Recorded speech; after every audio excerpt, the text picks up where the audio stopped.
Our man Dave Petzo is joining us here at KIDO Talk Radio. And Dave, how are you? I'm very well, thank you. You know, first thing I have to ask you about is Justin Trudeau, the Prime Minister of Canada, is mad that the president has imposed tariffs on the Canadians, I believe the Mexicans as well. I've always thought this is a good thing, and over the weekend I thought, well, I can't, and last hour I was saying, I can't wait to hear what Dave Petzo has to say about this. Yeah. Now you've got Mr. Trudeau, he's mad, he's going to put tariffs back, and this has to do with Canadian steel. As someone who is anxiously taking a look at the markets, and really in the summer not a lot happens, this might be good for you, a little action going on. We definitely have some action here, but I'll tell you what, this is the thing that I think we ought to watch, and that is that the markets are so sick of the liberal slant on everything, which is we care more about what the French, the Chinese, the Canadians, and Mexicans want to do as far as trade. And the markets are beginning to not be so concerned about a trade war as getting our trade deals correct. We will see. Obviously, this is a shot across the bow by both parties, and the president going ahead with the tariffs to say, look, we're moving forward on NAFTA, or go ahead and move forward on NAFTA or we're not. And I think that was putting some pressure on them. We will see, but we are the top trading partner for a lot of countries around the globe, and I don't think they want a trade war. So all this is bluster, in my opinion, Kevin, and I think the markets are telling you the same thing. The futures are up this morning. The market was up last week, and in spite of Italy and all these other concerns as well as trade. Well, the Canadians say they're going to retaliate. The Canadians say, Dave, they're not messing around, and they're ready. They're ready to duke it out. Yeah, well, we'll see how that goes. It's kind of like worrying about China imposing a lot of tariffs on us when I think it's something like 3 or 4 to 1 on trade, maybe more. The Chinese, we don't want to lose China as a trading partner, but they can't afford to lose the United States as a trading partner. Well, there are some people that, Morgan Stanley's Andrew Sheets, I'm sure you're a friend of his. He was telling Bloomberg that contrary to what Dave Petzo says, the markets can't continue to ignore trade tensions. Well, they are, and they have been for quite some time now. So I guess we'll have to wait and see how long the market ignores it. He says we can't continue to ignore, but we have been continuing to ignore trade tensions. And to act like the economy is teetering on the brink of disaster misses the point. If people, and this is a problem with analysts, the same with all human beings. We look at today's headlines as if this is the crushing blow that's going to devastate everything. The economies of the world are bigger than this. We are much larger than 1 or 2 items. And the idea that every nation at all times has to be quietly secretly disagreeing behind closed doors, or the markets are going to have such a hard time. Markets fundamentally are buying businesses, is what we forget. They're not headline things. These are things that are based on, like Micron hit an 18-year high last week. Let's talk about something good.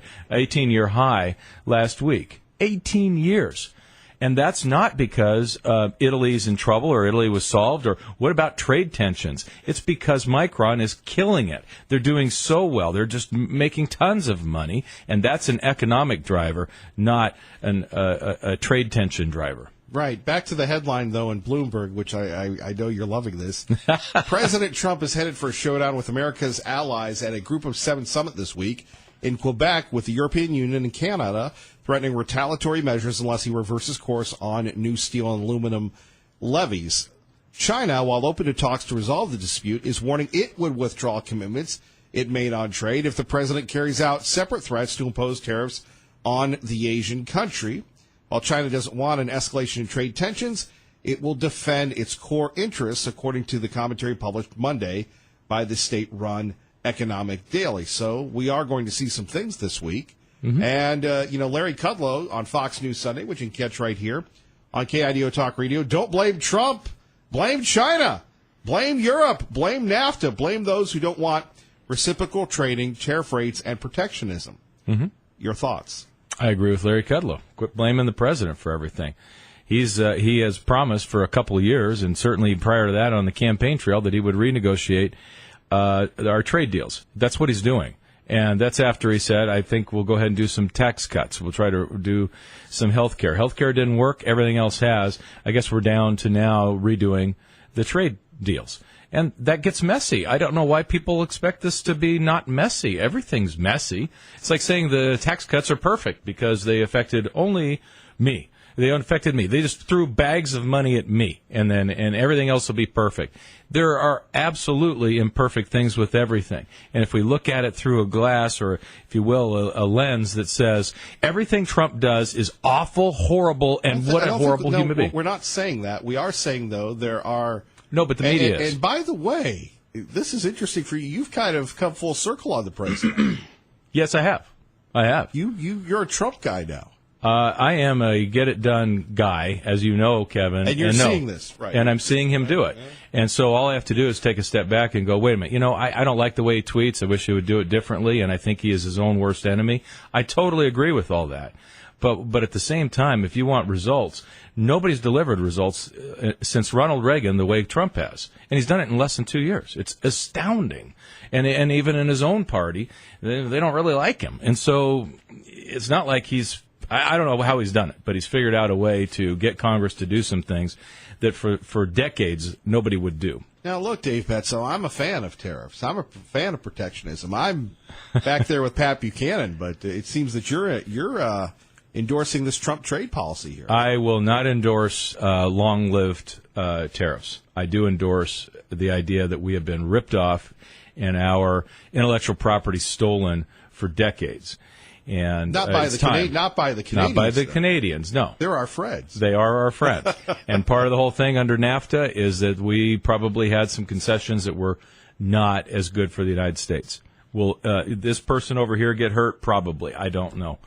Will this person over here get helped? Probably, but I don't know. In the end, we'll wait and see. But I think that the president deserves, at this point, with all the successes we have this past week, 3.8% unemployment rate, Kevin, unbelievable, an 18-year low. All of these things are what's really happening out there and what the real drivers to the market are. The rest is headline noise until we get something that says, okay, we have got a trade war going on. Then I'm not going to sit here and believe Bloomberg, which hates Trump. I'm not going to believe NBC, which hates Trump. Well, right. But on the other hand, I mean, if there is a trade war and it starts hitting your beloved markets. Yeah. Then I'll worry about it. Then you'll worry about it. Then I'll worry about it. But right now, I'm not going to worry about all the bluster around there. It just doesn't. It's kind of like for me, this past week, we're supposed to be worrying about Italy Part 4. Seriously? Why do I have to keep worrying about Europe? I don't. And the reality is the markets didn't. Other than one day, and then bam, we're off to the races again. It just doesn't make sense to be worried about headlines day to day when the underlying actual thing that's going on is the economy is growing like it hasn't grown in a long, long time. And we're seeing that affected, and wages are up 5% over the past 12 months, Kevin, when you count overtime pay. And that doesn't count bonuses. It doesn't count one-time payments. The economy's on fire. Things are really good out there, and the market deservedly is ignoring these little headline noise makers. Says Dave Petzo. I think if China and others come at us, I think it won't be a little headline, but we shall see how that plays out. Kevin, don't get me wrong. These are always concerns, but I'm not going to put it out there as a big concern until it becomes a big concern. I don't think we want a trade war. They don't. They certainly don't. So I think everybody's making a lot of noise, and when you change things that have been favorable to you, you feel like that's unfair. They've gotten so used to the idea that America is a pushover. They're so rich, they don't care, and we haven't cared on trade deals. So, and there are going to be industries that find an easy group of people in the media that hates Trump to talk about how it's going to affect airlines or anything else. But we're talking about the Prime Minister of Canada. We are. Meet the Press, who said that he's going to do this. Correct. That's not Chuck Todd. That's Justin Trudeau. Correct. And what do you think he's going to do? And what do you think his position is? No different than Trump.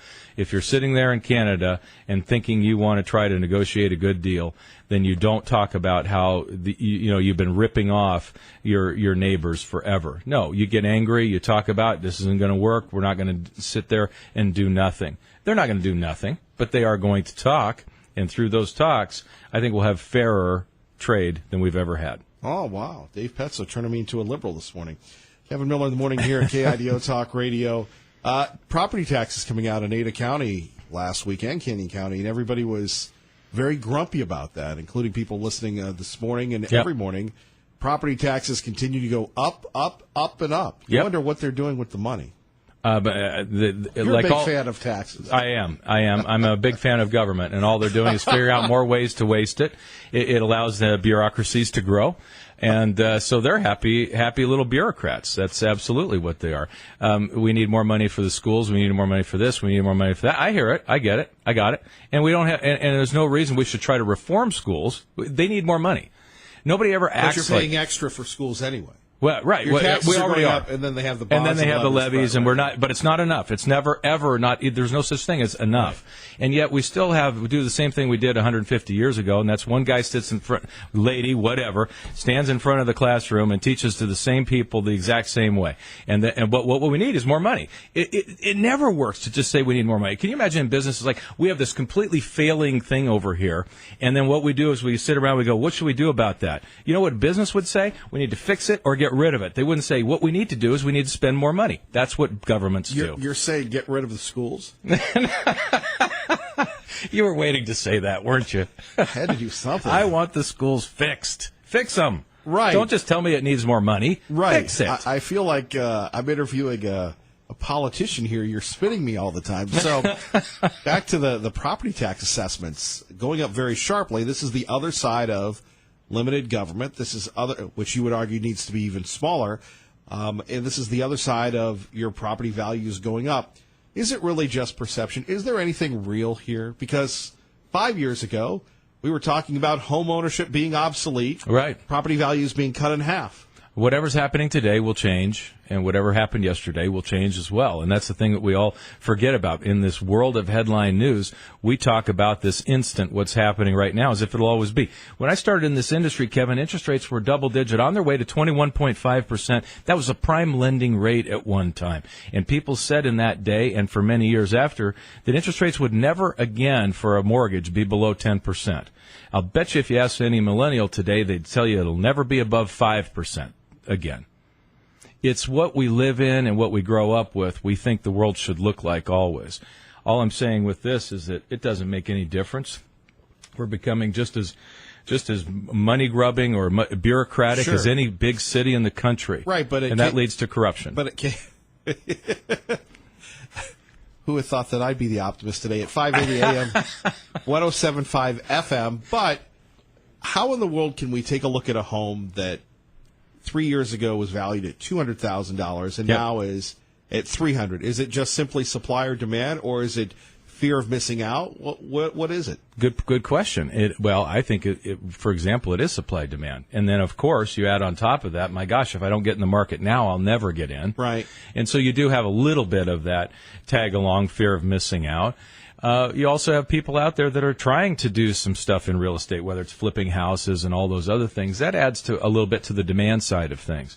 But what we're saying is that real people are moving here and jobs are being created. We have a very, very vibrant jobs market out there, so people can afford those homes. And relatively speaking, Kevin, with interest rates low, it's really affordable to live in Boise, Idaho, or I should say the Treasure Valley.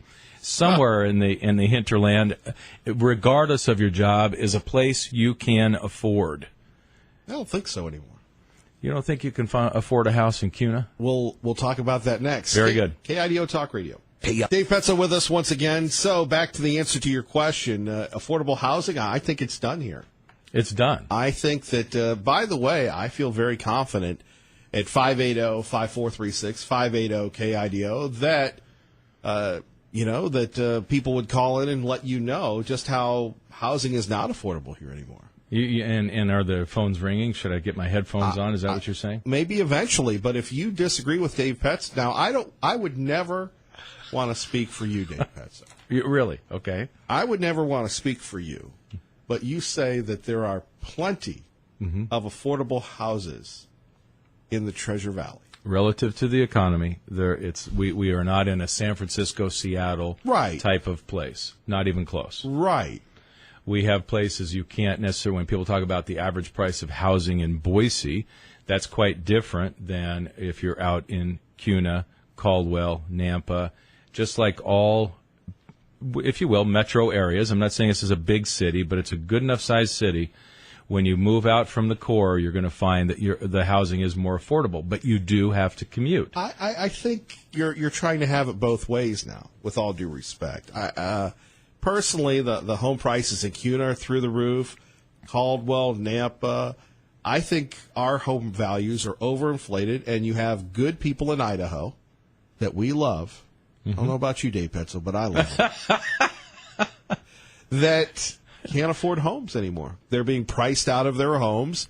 You have people coming in with cash offers, escalating it, and you have people that do all the right things that 3 years ago could get a home, but they can't because the bidding goes on in Kuna, in your beloved Caldwell, in Nampa. And it used to be just for people in Boise, but it's everywhere now. It is. There's no question that housing prices have come up, and I'm not saying that everybody is going to be able to afford. I thought that's what you did say. I think it's very affordable, and with an unemployment rate as low as we have, people that aren't working aren't going to be able to afford a house, and people that aren't working could get a job.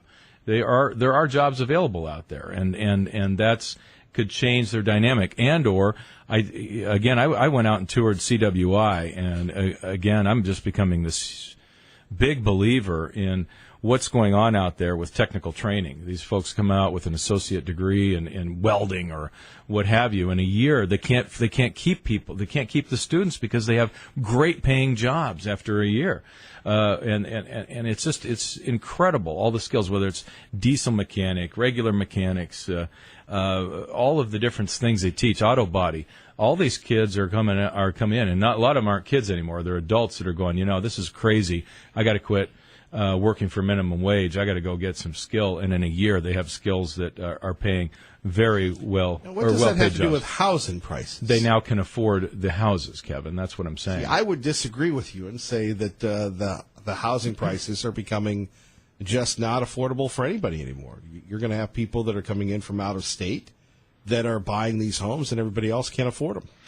We're still having plenty of sales inside of Idaho, or if people that live here and work here are moving up as the economy has been improving. So the answer, again, is that I think if you have houses that are out in the hinterlands, as you like to call it, the hinterlands, and people have to commute, and they're selling for a couple $100,000 in today's world, Kevin, that's just affordable for most all people. But it's more than that in the hinterland now. You have $300,000, $400,000, $500,000 homes being built in Meridian, being built in Nampa. You absolutely do, but I'm saying I'm not saying that everybody's going to live in that $500,000 house. Those are the ones that are being built. Meridian. They're all being built. Because if you can build a house for $150,000 and sell it for $200,000, you are, and they do. And there's lots and lots of those going up. All you have to do is go out towards Marsing, and you see lots and lots of subdivisions that are out that way. That's a long commute. It is a long commute, but it also shows how much Canyon County is growing, not just because Canyon County is a bedroom community. It's also because those folks have vibrant communities of their own. Some of those folks work right there. Let's go to Max in Garden City on KIDO Talk Radio to talk a little bit about home prices and the affordability index. Max, good to have you with us on KIDO Talk Radio. Good morning, sir. Good morning, Kevin. Good morning, Mr. Petzo. Good morning, Max. I'm listening to you talk to Dave Petzo, and he's really soft-pedaling the fact that the price of homes is skyrocketing. And I think I'm using an accurate word when I say it's skyrocketing, whether you're in Garden City or Boise or out in McCall.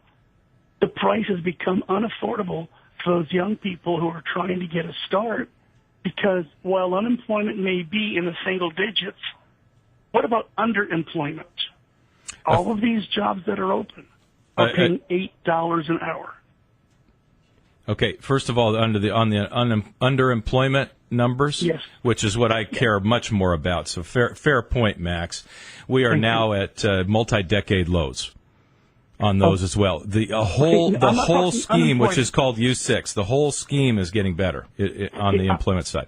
Okay, I'm talking underemployment, not unemployment. That's exactly what I said. U6, which is underemployed. It's the one I've quoted for years, as Kevin knows on this program. I've talked about that was the fundamental problem. And then finally, about 2 years ago, we saw that dipping below 10%, and it's been cascading down since. So that number, the U6, includes the unemployed, the underemployed, okay, and the people who have flat given up, because they just take them out of the system, as you probably know, Max. They don't even count them on the unemployment rate. So I am a tiny believer in the unemployment, but it does represent now the regular headline number. It does really represent, for the first time in a decade, what's really going on out there, because the underemployed number has been cascading down as well. Okay? Would you agree with me when I say that the rise in home prices is at crisis levels? No, I don't think it's at crisis levels. I think it's always a problem because affordable housing is a problem in any area. And I don't just mean Seattle or Portland or whatever. It's a chronic problem wherever, because what you have are young people that would like a job wherever that is. There's not enough affordable housing in any area that's growing. And we all want to live in an area that's growing, because if it's shrinking, we all know what's going on in places like Council, and that's not. I love Council. I'm just saying, when they used to have a mill up there, I've been around that long. Mm-hmm. And you see a community like that, it's just dying, Max. And those are communities that are dying because there is no growth. And it's sad, because there's no jobs for those kids, and I mean none. So housing is very affordable, but they have no work. And so we have a tenuous balance. There's always a crisis in housing of affordability, but it's better to have a growing and vibrant community. And again, I want my Boise back. Kevin and I talk about this all the time. I want my Boise back, and we're losing it to all the folks moving in from California, et cetera, because they're coming in and paying cash. But that's always going to create, in every single environment, an affordable housing problem. And here's the problem. I work with the Rescue Mission, as you probably know, a great deal, and love them. They try to take people from the unemployed, unemployable, and with all kinds of addictions. They get them and get their lives up and going, and now the problem for them is that they have lower paying jobs typically, and how do they have regular transitional housing? That's the problem that we have of all problems in any area, but right here in Boise. So do I see that as a chronic problem? Of course I do. I'm not heartless to that idea at all. But how do we fix that in any community is an ongoing problem. And you probably guessed, I don't think government has any solution that ever works in the long run that isn't full of corruption. I don't want to see government involved, because anything government touches falls apart. All right, Max, thank you for the call. Traffic and weather together. And Dave Petzo, we appreciate you joining us. We'll be continuing on this conversation. I know you have to go to work, but thank you for starting our day here. I enjoy it always, Kevin. Thank you for being here. You're listening to KIDO Talk Radio. Good morning, Maggie. All right, catch Dave Petzo. We will, Ray, we'll catch Dave Petzo Tuesday next week. He'll be joining us Tuesday because he's going to some secret location to meet with Warren Buffett or Paul Allen or gosh knows who, but we look forward to our friend Dave Petzo coming up. Let's go back to the phones, and we're going to talk home prices. Yes, about what Dave Petzo said. All right. Pro-life, you've been very patient. Good morning. You're on KIDO Talk Radio, 580 AM, 107.5 FM. Pro-life? Maybe I hit the wrong button. Pro-life, good morning. You were on my mind as I hit the wrong button. Good morning, sir. Well, anyway, you were talking about the turtle eating the puppy down there in Preston. Right. The teacher has been charged. I've got people saying, Kevin, you sound like a lib. Move on. Life and death happen. He's been charged with 1 count of misdemeanor animal cruelty, could get 6 months in prison and a $5,000 fine. Odd that the school district didn't really do anything about it. They let him continue teaching, I believe. Yeah, it looks like that. Here's my take on the whole thing. I think it was wrong for the teacher to even have a turtle in there, and so the school and the teacher are responsible for that. And I think it was probably wrong for him to feed the puppy to the turtle. Now, here's the real crime. The state of Idaho, I guess it's a fish and game, they kill the turtle. And I'll tell you what it reminds me of. It reminds me of if a woman gets raped and she's pregnant, then who dies? the innocent little baby inside the mother. That turtle was totally innocent. It was just living out its nature. And I say that the state of Idaho, Fish and Game, whoever made that decision, really needs to get in trouble. But, our culture isn't going to say anything about that, and I'm saying it right here on the radio. Well, I agree with you. I don't think the turtle should have gotten it. No, he should have been returned to his turtle environment. And that's, I don't believe in zoos either. I think that all those animals ought to stay in their environment. So anyway, that's all I got to say, but the murder of babies and mistreatment of life is really pretty horrendous, and nobody seems to give a darn. What should happen to the teacher? I don't know. I think they ought to put him out on the football field and everybody paddle him or something. Get some big wooden paddles drilled with holes through it, like we used to have way back in my day or something. Now, what do the holes do? They make the paddle go a little, go through the air a little faster, and maybe it stings them a little more. You know how the football coaches used to have back in the 50s, they had these paddles with holes drilled in them, and they'd swat you real hard with them if you weren't, if you were messing around or something. That's kind of how things went back then. If they catch you with the wrong girl. Yeah, well, you weren't supposed to mess around with the girls back then. Were you supposed to mess around with the boys? No, of course not. That was that was totally, nobody even thought of that. Now everybody, gay rights, that is so sick. I can't even believe that people are, when the Supreme Court said that gay marriage was legal, we became the United States of Sodom and Gomorrah right there. Well, I think isn't this Pride Week in Boise? They've got the signs up, I'm Pride or something like that? And yep. you go to the Pride Parade. Isn't this Pride Week? Aren't you going to be so. in your rainbow stuff or whatever? Yeah, I'm getting out my sign that says, be thankful your mother was not gay. And another sign that says, nobody's born gay. And then the gay police will protect you, right? I hope so. I certainly hope so. Because, I think they will. They're pretty good, personal cops. Even though you don't like the gay police or the gays, you like the gay police because they protect you from the mean gays. Right. Yep. That's what they do. They're good at it. Glad we got that all clarified. All right. So, hey, come on out with me, any of you, if you want to. So would that qualify them as good gays then?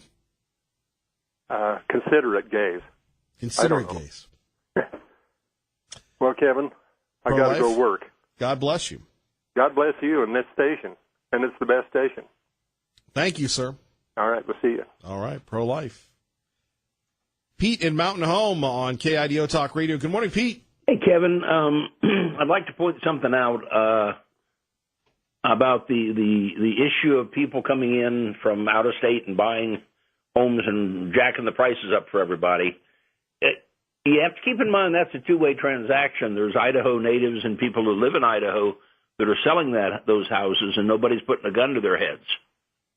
I mean, it's not like somebody from California is coming in and saying, hot doggies, I'm going to buy this house whether you want to sell it or not. So the people that own the houses, are they responsible? I mean, they're selling them. I would say that, but I guess I'm talking about the people trying to buy the houses. Yeah, but it is a two-way transaction that people tend to put the blame on the purchaser, but there's somebody on the other side of it who's looking at that going, hot doggies, that's 3 times the amount of money that I thought I'd get out of it, so I'm going to sell it. The problem with hot doggies is then where are you going to move? Well, I'm making a wild assumption that they've thought about that, but it's still it is a two-way transaction. I mean, this isn't somebody coming in and threatening you to buy your house. There's people on the selling end that want to do these transactions. And are we going to tell them, no, you can't sell it for that amount of money? That's too much money. You got to lower your price. So there is a two-way transaction going on there.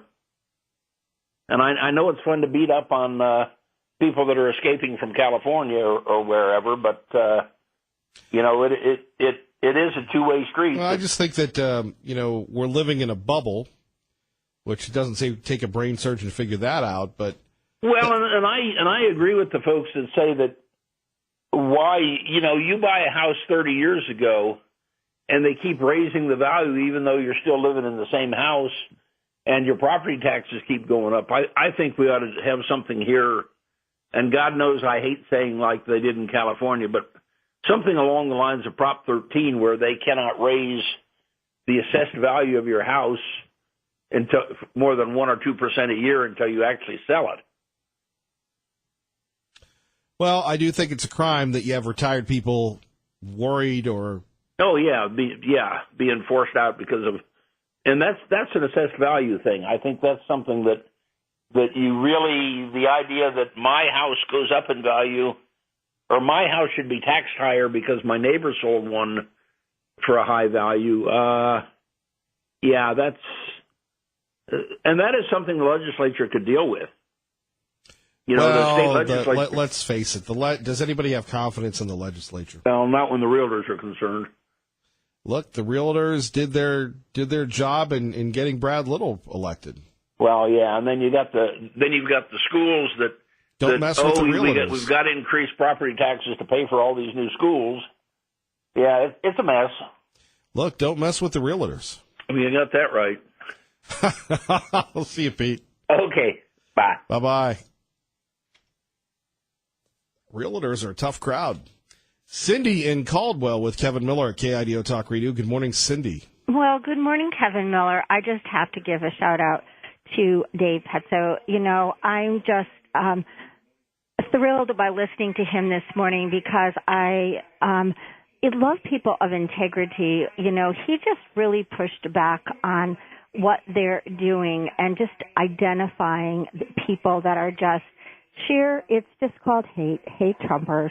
And I liked it that he, spoke to me very eloquently about, this nation that, has been over decades just ripped off, intellectual prowess stolen. So, I initially had called because, I'm making some decisions, and me, I'm a Christian, so I rely on the Lord because I'm probably going to have to leave Idaho. My rent, I was laughing because my rent just got increased again, and one of the reasons was, which I'll speak to him maybe while I'm still here, about the allowable rents per Idaho housing is allowing the rent to be increased again. And, just like your friend Terry, I have been humbled, and, things of this world are, not so important to me anymore.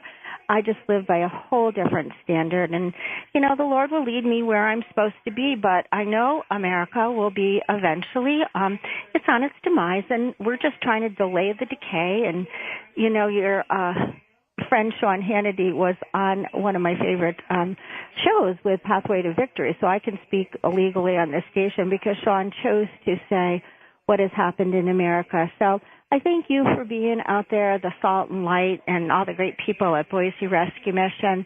And, I don't think it's amazing how you can spend time, I don't think, Hank, you're going to change a homosexual's ideation on thought life by holding a sign. So I'm not there. I mean, I have people in my family that have chosen to act out on homosexuality. Cindy, so you're thinking of leaving Idaho?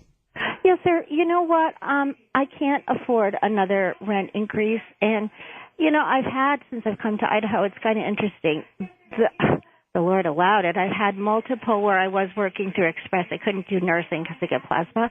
But that said, I've had multiple issues, most recently with having some back issues with nerve pain and may need some surgery. So that's okay. I have a friend, and if that's what the door is open, that has her own sets of stuff, and I could spend down, and you either make more money. I will never take government cheese. I will never, ever, people like in the senior housing calling it, I'm getting my commodities. And so I just was brought up in a whole different way, and God provides my needs. And if I can, go back to help her in her house, that's just what you do to make ends meet. I never, ever, ever would rely on what's happened to this great republic, and with this socialistic bent and everybody thinking that they're entitled to, everybody else's money, or as Barack Hussein once said, you didn't make that or do that. Well, sure you did. A builder does do things, and I don't resent people with money. I've had my challenges, but I just hope that you people just keep pressing on. I'll see you in the next couple of months what will open up. And, you can't live in fear. Sean Hannity once said to somebody, if you can't win fracking was really in, if you can't find a job in New Jersey, hey, look what's happening out west. Well, God will provide my needs if I can't afford it here because I can't work like I did through Express, had crazy jobs. I'll just move on and have him help me provide. So thank you, Kevin, and thanks, Dave Petzo. He just so inspired me this morning by just drawing his own moral character line in this stand instead of, I'm sorry about the turtles. If you go over to India, Hindus, they won't even kill a rat because they could be their mother-in-law. So I don't know what happened over there, but it doesn't really interest me at all. So, Kevin, Cindy, you keep on keeping on. All right, Cindy, God bless. Kevin Miller, KIDO Talk Radio. Kevin Miller in the morning here, KIDO Talk Radio. Blessed to be a part of your life each and every morning. We understand you have a lot of choices. We appreciate it. By the way, your chance to win K. Millie's money, keep it here every morning, every weekday morning at 6:05, 8:05, and 3:05. 2 Kevin Millers and 1 Sean Hannity for the Kevin Miller Cash code word of the day. Coming up, we'll have another code word during the 8 o'clock hour of the program and at 3:05 today with Sean Hannity. We've been talking about a lot of things. Number one, you've got this issue in Preston, Idaho, where Robert Crossland has been charged. We have Derek saying, Kevin, please move on from this story. You're sounding too much like a lib. Yes, I grew up farming, milking cows. Life and death of animals became a reality early in life due to witnessing much of the birth-death process. Animals are not humans, Kevin. Sure, we can respect and care for them, but let's not get carried away, as the libs do, with much of their ideologies. Keep on, keep it on, Kevin Miller. Denim Dan of Eagle.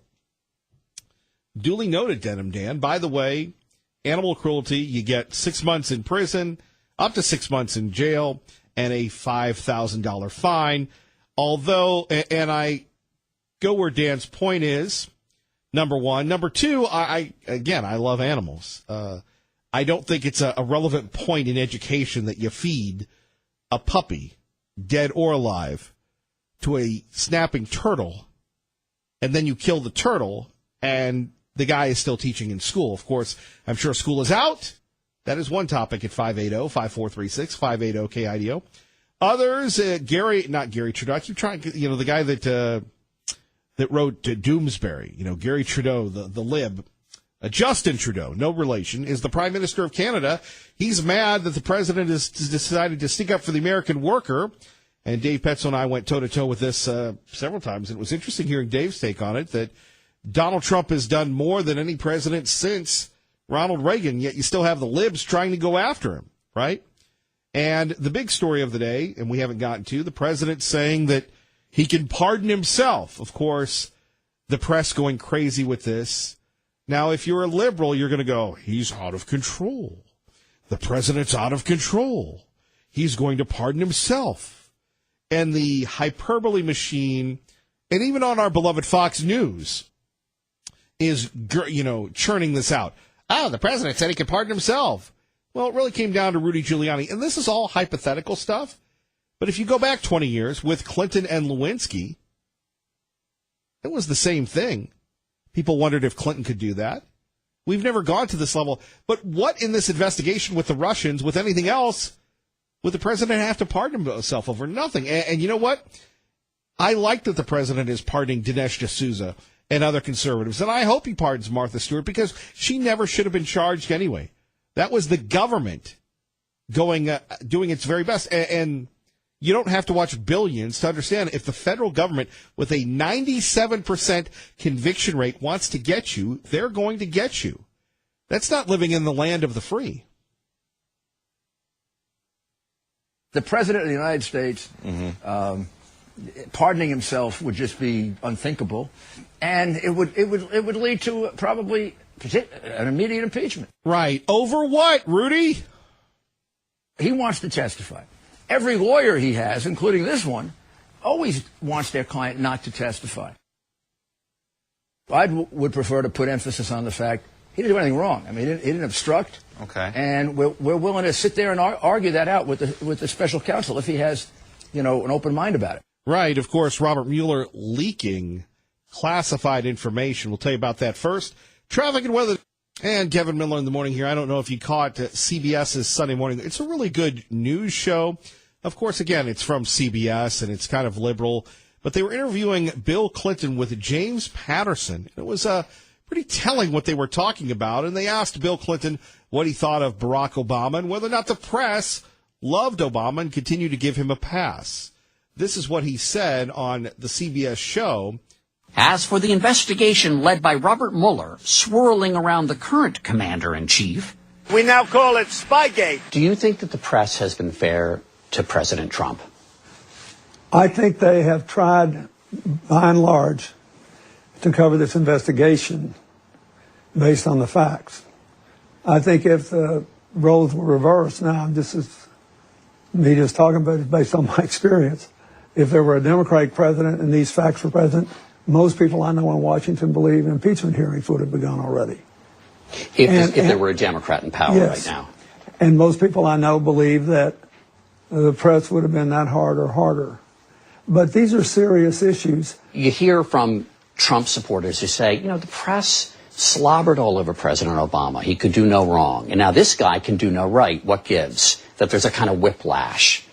Well, they did treat him differently than other Democrats and Republicans.